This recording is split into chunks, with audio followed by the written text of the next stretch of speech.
L'ambiance est si douce que l'on pourrait entendre les bulles de champagne pétiller dans le cristal des flûtes.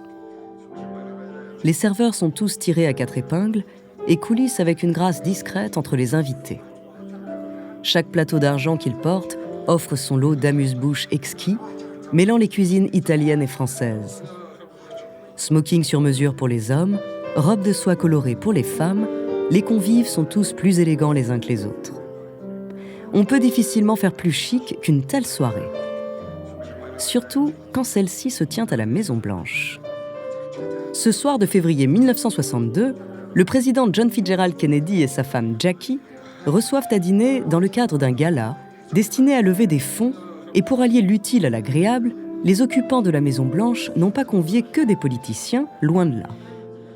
Le couple présidentiel a en effet l'habitude de s'entourer d'acteurs en vue et d'écrivains de renom, ainsi que de musiciens de grand talent, si bien que la presse, depuis quelques mois, parle de la Maison-Blanche comme d'un nouveau Camelot, la célèbre ville lumière du roi Arthur.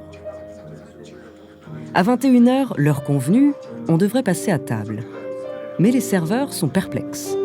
Personne n'y fait explicitement allusion, mais tout le monde sent qu'un léger flottement ralentit le cours de cette soirée qui semblait si bien partie. Contre toute attente, il semble que l'on attend quelque chose pour passer à table, ou plutôt, quelqu'un. Soudain, la voilà, qui fait son entrée. Avec un naturel désarmant, Marilyn Monroe s'avance dans la salle de réception et s'immobilise après la porte en affichant un sourire plein d'excuses sincères. Harland Dahl, une autre actrice hollywoodienne présente ce jour-là, s'est rappelé longtemps de ces quelques secondes suspendues. « Je n'ai jamais vu quelqu'un qui pouvait stopper le temps dans une salle de cette manière. »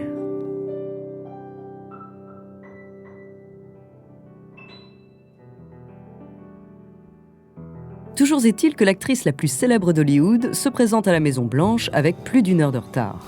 Très peu de personnes dans le monde risqueraient un tel incident diplomatique. Chaque invité retient imperceptiblement son souffle, guettant la réaction des hôtes. Et tout se joue en une fraction de seconde. Jackie jette un bref regard à son mari.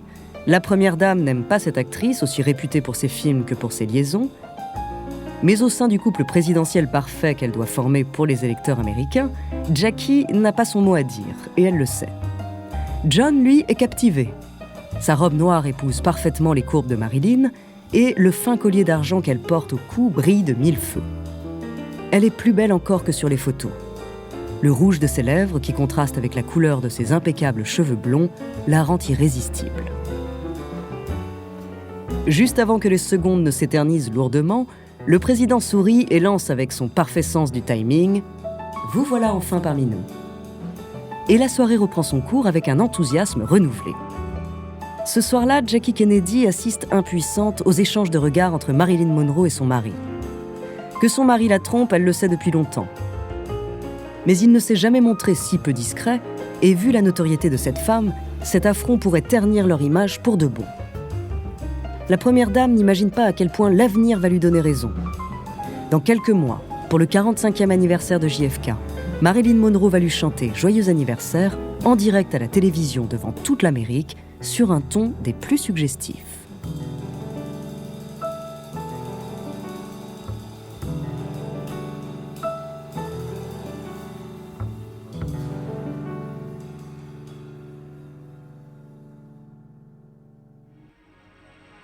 Bonjour, je suis Andrea, bienvenue dans Les Fabuleux Destins.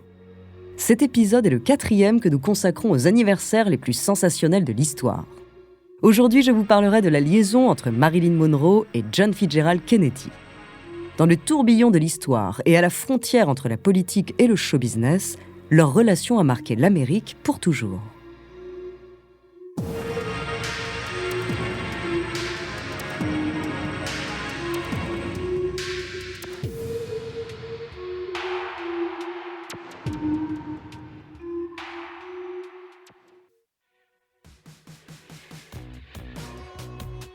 Aux États-Unis, les années 60 sont le théâtre d'immenses progrès économiques et sociaux.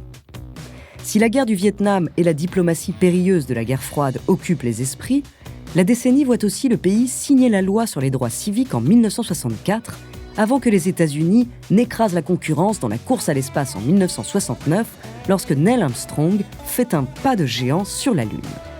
Ce dynamisme, John Fitzgerald Kennedy a grandement contribué à l'insuffler dès sa première campagne présidentielle en 1960. À moins de 40 ans, l'étoile montante du Parti démocrate est l'incarnation du rêve américain. Ses convictions progressistes et les relations qu'il espère pacifier avec l'URSS lui permettent d'emporter la jeunesse américaine avec lui.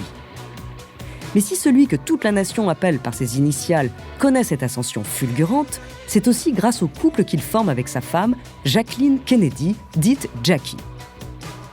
Ensemble, ils ont inventé la communication politique moderne. Tirant le meilleur parti de leur jeunesse, ils calquent leur image sur celle des acteurs d'Hollywood, toujours beaux, souriants, accessibles et décontractés. Chacune de leurs apparitions tiennent son lot de bains de foule joyeux, immortalisés par une armée de photographes et relayés dans la presse du monde entier. En un mot, les Kennedy sont absolument irrésistibles en public. Car malheureusement pour la première dame, le mot qui résume tout aussi bien la vie privée du couple est infidélité. En parallèle de l'ascension des Kennedy, le cinéma hollywoodien n'en finit plus d'enchaîner les succès mondiaux, constituant le principal atout du soft power américain. Marilyn Monroe règne en maîtresse sur le box-office depuis bientôt 10 ans. Les États-Unis ne jurent plus que par son charme et ses comédies hilarantes. Mais si son image d'actrice comique lui colle à la peau, Marilyn Monroe est une actrice plus talentueuse encore qu'on ne le croit. Loin de se reposer sur ses acquis, c'est une travailleuse acharnée. En 1955, alors qu'elle est déjà solidement installée dans le Star System, elle demande à rejoindre l'Actors Studio pour se perfectionner encore et toujours. Aux côtés du maître Lee Strasberg, le légendaire professeur de théâtre, elle parvient à prendre une nouvelle dimension, obtenant le Golden Globe de la meilleure actrice en 1958 pour le classique Certains l'aiment chaud. Entre-temps, en 1956, elle a épousé Arthur Miller, le plus grand dramaturge américain de l'histoire. Marilyn est au sommet. Mais là encore, sa vie privée n'a malheureusement pas grand-chose à voir avec cette vie publique idyllique qu'elle vend. Le public ignore qu'elle a fait 2 fausses couches successives en 1957 et en 1958 et qu'elle est paralysée par un trac maladif à chaque tournage malgré l'unanimité nationale dont elle fait l'objet. En 1960, Marilyn souffre de dépression, de tendances alcooliques et d'importantes doses médicamenteuses. Aussi, quand sa liaison avec le président des États-Unis débute, le goût d'interdit du cocktail que consomment les 2 amants est aussi amer qu'explosif. Et ça ne va pas s'arrêter là.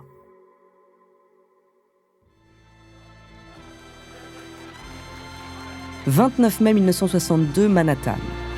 Après 10 jours d'avance, le Parti démocrate fête le 45e anniversaire de JFK à l'occasion d'une nouvelle levée de fonds.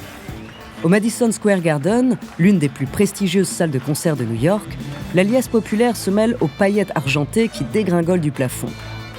Le gratin politique est là, comme de nombreuses célébrités en vue, sympathisantes du parti. Kennedy est tout sourire. Cette soirée n'est pas terminée, qu'elle est déjà parfaitement réussie. Et puis, en quelques instants, elle bascule dans l'inimaginable pour toujours. Le noir se fait, et sur scène, on ne voit désormais plus qu'elle.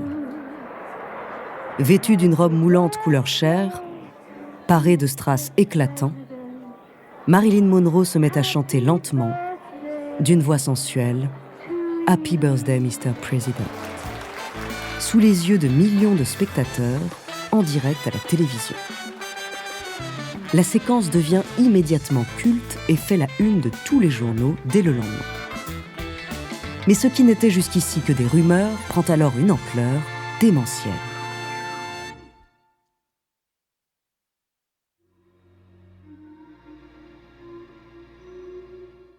Avant de continuer cet épisode, nous voulions vous remercier pour votre écoute.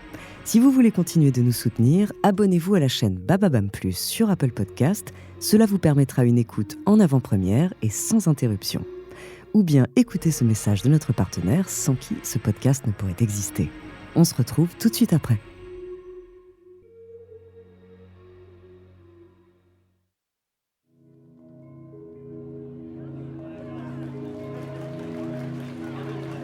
Lorsque Marilyn finit de chanter dans un sourire ravi, c'est sous les acclamations tonitruantes du Madison Square Garden. Peut-être que sur le moment, tout le monde n'a pas pris conscience de la portée de ces quelques secondes chantées. Après tout, c'est la fête. JFK lui-même, lorsqu'il grimpe sur scène quelques instants plus tard, commence par dire au micro dans un rire charmé « Je peux me retirer de la politique après un joyeux anniversaire aussi doux ». Il est cependant difficilement concevable qu'à cet instant précis, Kennedy ne pense pas à sa femme, dont il sait qu'elle suit l'événement depuis la Virginie, où elle s'est absentée quelques jours, et comme on peut s'y attendre, Jackie enrage. La première dame savait ce qui se préparait pour cette soirée, et elle a sciemment choisi de ne pas y assister. Improvisant à ce moment-là plusieurs jours loin de son mari, il était inenvisageable qu'elle subisse une humiliation publique. Mais c'est pourtant exactement ce qui se passe malgré son absence. La maîtresse de son mari, on apprendra plus tard qu'elle était ivre sur le moment, s'affiche sans aucune retenue devant les médias du monde entier. L'espace d'une seconde, elle repense au jour de leur mariage 9 ans plus tôt. Plus de 1000 invités à Newport, une vue sublime sur l'Atlantique. Et puis rapidement, Jackie a dû se résigner. Cela fait maintenant des années que son mari la trompe avec différentes femmes très régulièrement. Si elle a fini par l'accepter, c'est avec une condition, que ces liaisons n'entachent pas sa réputation. Et cette fois-ci, le contrat est très clairement rompu dans les grandes largeurs.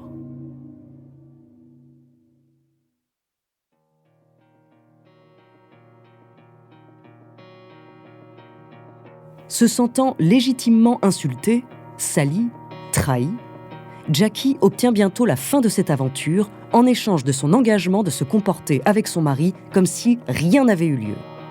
L'image du couple ne peut pas être attaquée, d'autant plus que JFK a décidé de se lancer dans une campagne de réélection. Marilyn Monroe meurt 3 mois plus tard, dans des circonstances très floues et dont aucune enquête n'a jusqu'ici permis d'établir s'il s'agissait d'un suicide ou d'un meurtre. Avait-on peur de ce qu'elle pouvait savoir et dire du président ? Qui sait quelles nouvelles imprudences elle aurait pu commettre en admettant explicitement sa liaison dans les médias ? À la fin de sa vie, elle était à la limite de la folie. Il est malheureusement tout à fait envisageable qu'elle ait fait l'objet d'un complot d'État et que la CIA ait décidé de prémunir la nation contre sa dangereuse imprévisibilité. La thèse du complot n'est pas sans rappeler le destin tragique de JFK, dont on connaît l'histoire de l'assassinat en novembre 1963 dans les rues de Dallas. Les deux amants se sont trouvés unis jusque dans leur mort par des mystères non élucidés. La liaison s'est donc finalement terminée peu de temps après avoir commencé, mais malheureusement pour Jackie, cette brève aventure sera relayée, fantasmée et romancée jusqu'à aujourd'hui. Il est difficile à croire qu'un adultère aussi humiliant ait fait l'objet d'un tel contresens dans les médias. Totalement amoral, il fut pourtant érigé comme un sommet de l'amour romantique. Comme un symbole, en 1999, lors d'une vente aux enchères, la robe que portait Marilyn Monroe au Madison Square Garden ce soir-là se vend 1,3 million de dollars, devenant à l'époque la robe la plus chère du monde. En 2024, l'histoire continue d'enflammer les imaginaires du monde entier. Cela s'explique peut-être par le peu d'informations dont le public a finalement bénéficié.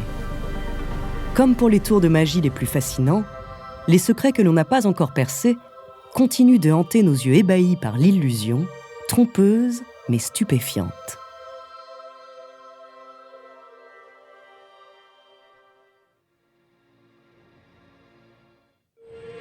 Merci d'avoir écouté cet épisode des Fabuleux Destins, écrit par Clément Prévost, réalisé par Matthew Rock.